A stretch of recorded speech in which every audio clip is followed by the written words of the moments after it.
Arsenal travel to Aston Villa Saturday lunchtime. Live on game day, we kick off at 12:30. The programme starts at 11 with Reshmin and co. Looking to bounce back from defeat to Liverpool on Wednesday night. How much closer now do you think, because of what's happened this week, are Arsenal to the top teams in the league? We mentioned Liverpool and Manchester City there, and I was talking about the fact that I think they're the best two teams in the league, which I think is probably widely accepted. But how far are Arsenal away? Not far away. I think they're getting closer. I mean, I think you have to look at Arteta and the number of players that were there before he got there, and now the ones that play in the team. So there's a whole host of changes since he's been the new manager of Arsenal Football Club. I just feel it's in the detail, and the way that Liverpool won that game the other night, the goals that Arsenal conceded could have been dealt with better. You gave us a tactical session this morning. Tell us exactly why they conceded the goals. You said it was a numbers game to me. Well, in the build-up for the first goal, when Jota scores his goal, it's a case of, if you're a central defender and you try and you look at the situation and you've got a player that you're marking each. So you look to your right-hand side when you see it on the screen and you see Ben White, and he needs to deal with the centre-forward that's up against him. But instead, he gets run out of the space by Mane, which really, Mane is the problem for Gabriel. It's not his responsibility. But if you're close together and you're communicating well, then you deal with that quite comfortably. It goes into the space, and then Jota gets his shot off. Of course, the goalkeeper should save that. Yeah. But I believe in the back four that we would have played in, that he wouldn't even have got the shot in, because we would have read that. And it's a case of, when you look at it as a central defender, do I go across to help, to lend myself? I see the numbers, I count, and I recognise that, yeah, I've got to go across because the numbers are not correct. And that's the basic. But that's what happened for the first goal. And the second goal, again, I just believe that Gabriel should have gone with his man. You mark in the box. You don't leave it to the goalkeeper. But generally, the play is much better. They played with better energy. They were much more dogged. But Liverpool look a bit like a boxer, with just like they were able to cover up. They stayed in control. They get numbers back. And I think actually, just to look at Henderson's role in that game the other night. Oh, you were very fond of Martinelli his was brilliant in the game. He was. He kept coming inside at Alexander-Arnold, whether Klopp likes it or not. That was happening. Right. But it was Henderson that was tearing back to deal with that. Now, they play in a structured midfield with one that sits deep and two either side that are high. But Henderson will get back.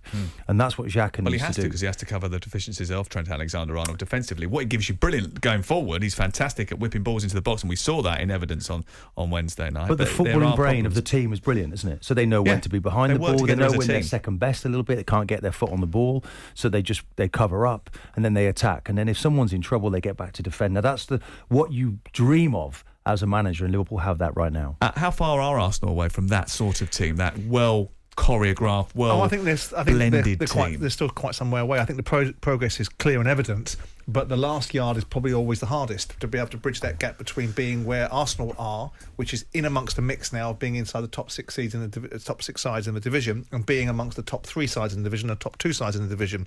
If you look at the squad composition of Liverpool, it's arguable that Liverpool's squad composition is getting even better than Manchester City's. If you look at their front five, you're looking at a front five which is formidable. And then you ask the question, Martinelli is a real proper player at Arsenal, but if you look at the composition of Arsenal and say, they're about 2, 3, 4 transfer windows away from being able to even be in the same conversation about the balance of squad. Now, of course, in those 4 or 5 transfer windows, Liverpool might trade badly and it might become a smaller gap. But I think there's a hell of a lot of progress in Arsenal, but that last yard, for me, is going to be the hardest yard for him to take. I just feel it is in the detail. I know exactly what Liverpool are doing and the way they play. And I watched Ødegaard the other night. Now, Arsenal played. They tinkered again with their midfield. So Xhaka played alongside Partey. He wasn't a lone midfield player.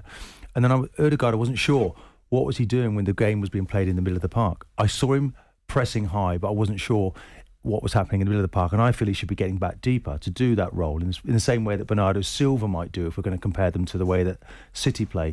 But they are progressing, but it's a lot to work on, isn't it? Through the week. What's your priority? Are you working with the ball or without the ball as a manager? And they've had time in the week 7 days to work on it, which is why I thought it was a little bit rich for Arteta to come out and moan about the scheduling this week, when they had to play Liverpool on Wednesday and they have to play 12:30 on Saturday live on talkSPORT against Aston Villa. This was Mikel Arteta talking about just that. Thank you so much to the Premier League to do that, and they've done it again when we have to play Chelsea and Manchester United. So if they want to give them any advantage, I say to them today, thank you so much for doing that. Don't worry, the players on Saturday, they will be there with energy. They will sleep, eat well, but thank you so much to the Premier League for putting the fixtures like this. Very, very helpful. Because it's not fair. It's not fair what they've done. And he has been at it again this morning. Arsenal boss Mikel Arteta expressing concern over the North London derby, which will be arranged after... actually, we don't know when it's going to be arranged because we think that Sky are trying to hold it back to make sure that it's a blockbuster fixture later in the season. He said it was not fair. Thank you to the Premier League in a sarcastic gesture. He said today that, yes, I don't know when it's going to be, but it's going to be important. It's nothing to do with me. The club has to arrange those conversations. He was keen to clarify that he understands that teams who compete in Europe are expected to play Wednesday and then Saturday lunchtime, but insists it is not acceptable in the Premier League. I heard some comments about when you are in Europe, that is nothing new. That is nothing new to me, but I'm not talking about Europe. I'm talking about the Premier League and how we schedule the games in the Premier League. It is a different story. The first thing is to protect the players, and we mentioned that many times. Please, can we avoid Wednesday night and Saturday morning travelling, please? Just want to point out that there was a period of 40 days between February and March when Arsenal played 3 times. Agree, and that was 3 times in 40 days. And if you look, Arsenal have only played 34 games this season already, and they've gone out of the competitions. They weren't in Europe. So it's just the timing, I suppose. He's concerned about having an away game this quickly after playing either Man City or Liverpool. But I don't think it's an argument. I think it's a case of looking forward to bouncing back against a very good Aston Villa team this weekend, who play in a completely different way, and have a man who's playing right now, Coutinho, who runs the show. The whole team's built around him, the way that Gerrard's put that together. And they're a really good story at Aston Villa. We know that, but what about this idea of the schedule? It's a side story. It's a side story for what reason? Why is he bringing it up, though? Because could you play Wednesday night at Highbury, and it was at the Emirates Stadium on Wednesday night, and then Saturday at Aston Villa? I mean, it's not that far away, is it? Let's be completely clear. Sam, if I take you back, you're probably not old enough, but when we played originally in the Cup Winners' Cup on a Thursday night, we were still playing Saturday morning. So, back then it was a whole lot more difficult. I think there's enough time. I think we do have to have a minimum time that is sensible for players to be asked to play games, in my sort of, player welfare hat argument that I always try to produce against Simon, because I want the players protected, but I don't think there's a problem with Arsenal playing in this game at this particular stage. But I hope the players don't sort of lean on it and start to use it as an excuse, because they can't afford to do that. Well, Simon, of course, they had games cancelled because of COVID, which is why they're in the situation where we're having to reschedule these matches. Well, that is what it is, isn't it? But I mean, I go with Martin. I mean, ultimately, there's a balance to be had between what players can and can't do and a realistic expectation of it. But there is also what happens in February about not playing 3 games in 40, only playing 3 games in 40 days doesn't alter the argument if you're playing too many games now. There is that alternative view. But I don't think Mikel Arteta needs to make that the central focus of the conversation he's having right now. Arsenal were in good nick. It was a tough game against Liverpool. And really and truly, it detracts from how people are seeing him and perceiving him. I wanted to ask Martin, as a player, when you listen to that noise, do you just tune it out, or do you think the boss has got a point, or do you think, I wish the boss hadn't have said that, or do you just not engage with it either which way? To be honest, whenever Arsene Wenger, and as you know my thoughts on Arsene Wenger, of course, the cult of Arsenal, we were always immensely proud of what he said. He represented our club in a very good way, a true company man, ambassadorial man. Yeah. So there was never really a moan like that. There might have been on the inside, guys, come on, it's a bit of a tough ask. We're going away again now, but boss would be fine. We rest well. It's how we prepare now between the 2 games. But there'd been nothing negative discussed. Doesn't it? But doesn't it also? Isn't it almost kind of defeatist? It's almost building an inbuilt position of, if it doesn't go our way on Saturday, it's because of this. Either that, or is it a siege mentality that he's trying to It can us against build. The world. I would be sort of more concerned with looking ahead to what are some difficult games for Arsenal. Where they play Palace as well coming up, not long away. Vieira will be keen, won't he, to just try and stop Arsenal progressing. They've got Chelsea away, they've got West Ham away.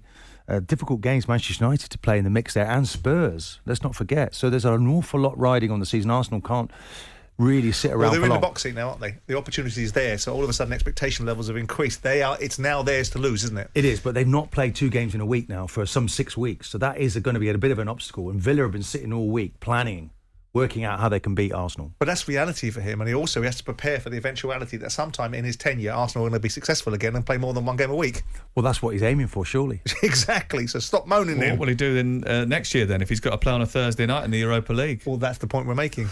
Well, might be the let me tell you, you never know. You doubt it, Sam. Oh, okay. I'm looking at the fixtures, and you've mentioned it to me before. Villa away, Palace away, Southampton away, Chelsea away, West Ham away, and Newcastle away. And at home they've got Brighton Everton, okay, they're not on a particularly good run, but they've got Manchester United at home, could be a key fixture in the race for fourth place. They've got Leeds at home and Everton at home. I think they've got tough fixtures, Arsenal. I think it will go right down to But they've the all got wire. tough fixtures. Do you think Spurs look favourites? They have. Spurs looking favourites? I think Spurs have got better fixtures. I actually think, and I wonder whether or not now West Ham come back into the conversation as well, because they'll be buoyed by what's happened in Europe. And this game on Sunday between Spurs and West Ham is absolutely huge. Yeah. I think whoever comes out of that with 3 points comes away correct. With Spurs, if they win massive momentum. Look favourites to finish fourth. Yeah, but I think it will go down to the wire. I've got to be completely honest with you. But it's a 1 in 4 chance for all 4 of them now. But a lot depend on Arsenal, don't they, as well? If Arsenal can win that game, kick off first game they've got a lot of the games weekend against those teams as well in and around. And you them. don't factor Man United into this equation at all? I do. I think all 4 of them, Manchester United, West Ham, Spurs and Arsenal, have all got an opportunity. I think it's going to be really, really tight. Who wants it most? Who wants it most? I tell you what, tell me if you think this is a good decision or a bad decision. Have the authorities pandered to the managers or not? Because from next season, BT Sport have pledged that when Premier League teams are involved in Champions League ties on a Wednesday night, they will not be expected to play in their slot that they have secured, which is the 12:30 Saturday lunchtime slot. Instead, BT Sport have agreed to move their Saturday game to an evening slot of 7:45 when teams have played in Europe the previous Wednesday to give them extra recovery time. Has common sense prevailed here, or is that bowing to pressure from Klopp and Arteta? Well, I mean, let's be clear. Guardiola and Tuchel? Broadcasters are focused on what's best for them.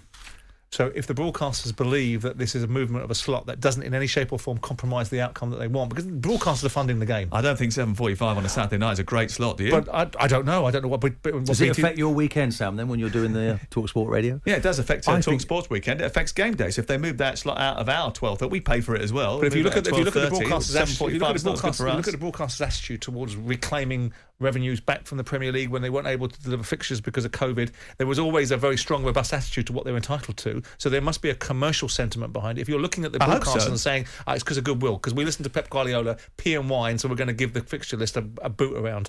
No, there'll be a commercial sentiment behind it as well. I think BT had said all along, hadn't they, that it was a slot that they hadn't chosen. They just bought that slot. And now they're absolutely going to remove it now. So there's no. Well, they're not absolutely going to move it. That slot is the one that they bought because they thought that was the one that they could maximise their audience from. They're going to change it. They're going to offer to change it out of the goodness of their heart to help get the bigger teams in that slot. One of the other solutions was to not have the big teams in that slot, and that would be detriment. Yeah, to but if you look at it from a European platform, we want our teams to do well in Europe, don't we? Well, what about the supporters? Can you imagine travelling back? It's a tricky one when you're back, 9:45 on a Saturday night? Are we making the argument it's a sensible decision to allow football to flourish and the elite clubs to have a Champions League fixture in the middle of the week and not be compromised by the game on the Saturday? Or are we making the argument the broadcasters are being incredibly sentimental towards those managers? The bottom line is BT's model of owning a broadcast platform is very different from Sky's. BT bought a brand opportunity to be able to protect their telco businesses, whereas Sky had built it for a subscription model that's very different.